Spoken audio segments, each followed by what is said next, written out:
प्रिय विद्यार्थियों, मैं Sonkiya madam Christ church convent school Gadarwara digital class में आपका स्वागत है।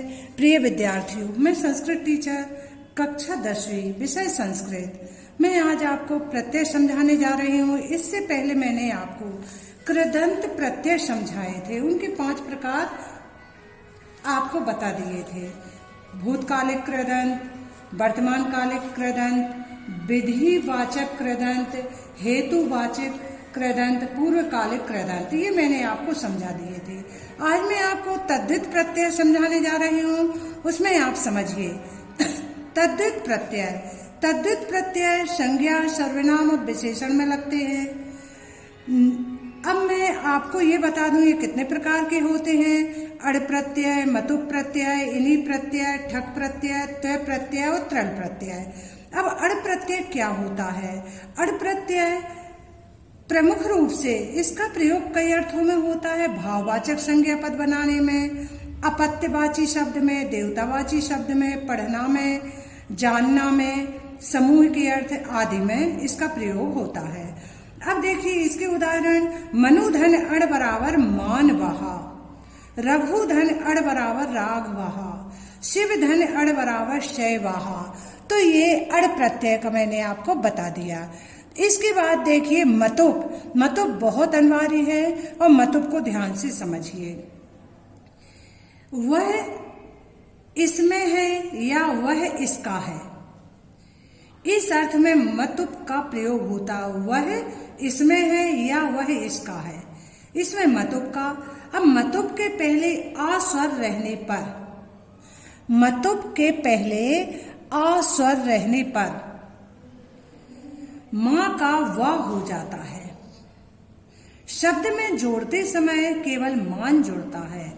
जैसे देखिए अंशुधन मतुप बराबर अंशुमान।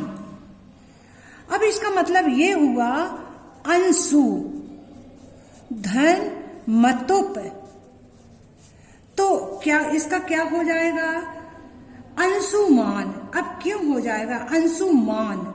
अब यहाँ मां में आ जुड़ा है। क्या जुड़ा है? आ। तुम अंशुमान, तो यहाँ अपना स्वर है, इसलिए यहाँ क्या हो जाएगा? अंशुमान। अब देखिए बल धन मतुप बराबर क्या हो जाएगा? बलवान।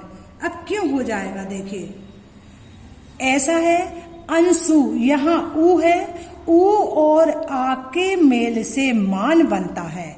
ऊ और आ के मेल से मान बनेगा। लेकिन यदि दिया है बल धन मतुप, तो आ और आ के मेल से जैसे दिया है बल धन मतुप, तो यहाँ भी आ है और ला में भी आ है। आ और आ के मेल से वा बनता है। इसका ये नियम होता है। आया समझ में आपको? देखिए मतुप प्रत्यय वह इसमें है या वह इसका है, इस अर्थ में मतुप का प्रयोग होता है। मतुप के पहले आ स्वर रहने पर मां का वा हो जाता है। शब्द में जोड़ते समय केवल मान ही जुड़ता है। अंशु धन मतुप बराबर अंशुमान, बुद्धि धन मतुप बराबर बुद्धिमान। आया समझ में? ई और आ के मेल से क्या बनता है? बुद्धिमान। और आ और आ के मेल से बलवान बनता, वान बनता है। गुण धन मतुप बराबर गुणवान। आ और आ का मेल हुआ है, इसलिए यहाँ गुणवान बना। यदि आपको गुणवान आता है तो कत्वतु प्रत्यय में भी गुणवान होता है और इसमें भी होता है। यदि कत्वतु और मतुप दोनों पूछे जाते हैं तो पहले आप गुणवान को मतुप का नाम दीजिए। आया समझ में आपको? अब आता है इनी प्रत्यय। इनी प्रत्यय वह इसमें है या वह इसका है, इस अर्थ में इनी का नाम हेतु होता है। शब्द में जोड़ते समय केवल ई जुड़ता है, बड़ी ई। बल धन इनी बराबर बली, गुण धन इनी बराबर गुड़ी, दान धन इनी बराबर दानी, माया धन इनी बराबर माई। आ गया? इनी प्रत्यय जोड़ते समय बड़ी ई की मात्रा, बड़ी ई जुड़ती है। अब ये भी आपको समझ में आ गया। अब ठक प्रत्यय उसे जानता है या उसको पढ़ता है, इस अर्थ में ठक का प्रयोग साहित्य आदि शब्दों हेतु होता है। शब्द में जोड़ते समय केवल का जुड़ता है। क्या जुड़ता है? का। वेद धन ठक बराबर वेद कहा, तो बाद में का जुड़ता है, विसर्ग के साथ जुड़ता है। तो क्या जुड़ता है? ठक प्रत्यय। धातु में ठक प्रत्यय जोड़ते समय ठक जुड़ता है।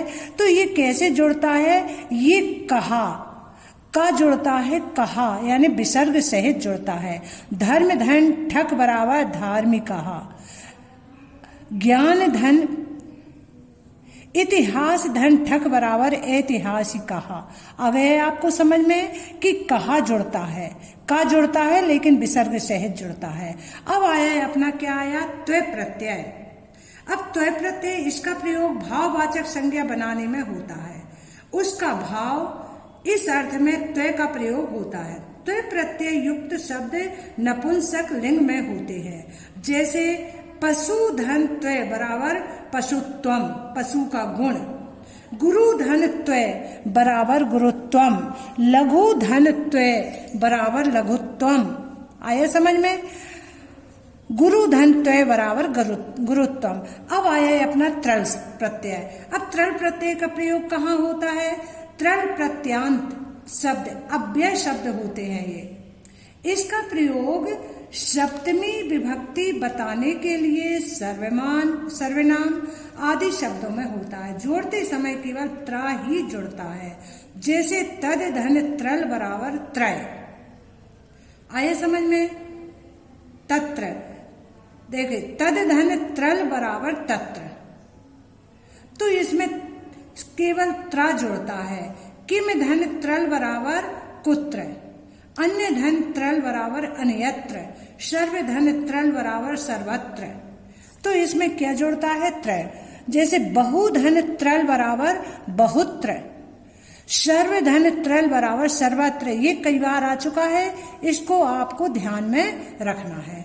तो ये हो गया हमारा तद्धित प्रत्यय। ये मैंने मतोप इन ठक त्वय त्रल, जिसमें मतोप और त्रल और ठक ये तीन तो बहुत अनिवार्य हैं। अब आया है अपना स्त्री प्रत्यय। अब स्त्री प्रत्यय देखिए, पुल्लिंग शब्दों में स्त्री प्रत्यय लगाकर स्त्रीलिंग शब्द बनाए जाते हैं। स्त्रीलिंग ज्ञान के लिए टाप, डाप, चाप, डीप, डीस, डीन प्रत्यय होते हैं। अब टाप, डाप, चाप के अनुबंध टा, पा और चाप हटाने पर आ बचता है।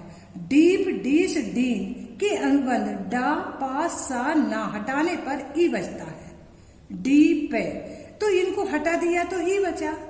और टाप में क्या बचा? आ बचा, क्योंकि ये आ की मात्रा वाले हैं। अब देखिए स्त्री प्रत्यय। रम धन टाप बराबर रमा। गंग धन टाप बराबर रामा। अश्व धन टाप बराबर अश्वा। वत्स धन टाप शब्द है वत्स और प्रत्यय है टाप। आया समझ में? तो स्त्री रूप हो जाता है वत्सा। अश्वा भी स्त्री रूप है, रामा भी स्त्री रूप है। आया समझ में? रमा भी स्त्री रूप है। तो ये स्त्री रूप बन जाते हैं। समझ में आ रहा है आपको? इसमें आता है बालक धन टाप बराबर बालिका। ये कई बार आ चुका है अपना, बालक धन टाप बराबर बालिका। आया समझ में आपको? अज धन टाप बराबर अजा, ये भी कई बार आ चुका है अपना है। बाल धन टाप बराबर बाला, ये भी आता है अपना है। तो जो आने वाले हैं मैंने आपको बता दिए। स्त्री प्रत्यय मैंने आपको समझा दिया। अज धन टाप बराबर अजा, बाल धन टाप बराबर बाला, ये दोनों ही आते हैं। अब डीप प्रत्यय देखिए। डीप प्रत्यय क्या है? डीप प्रत्यय भी मैंने आपको बता दिया है। देखिए टाप, डाप, चाप के अनुबंध में ये होते हैं। अब डीप प्रत्यय के उदाहरण देखिए।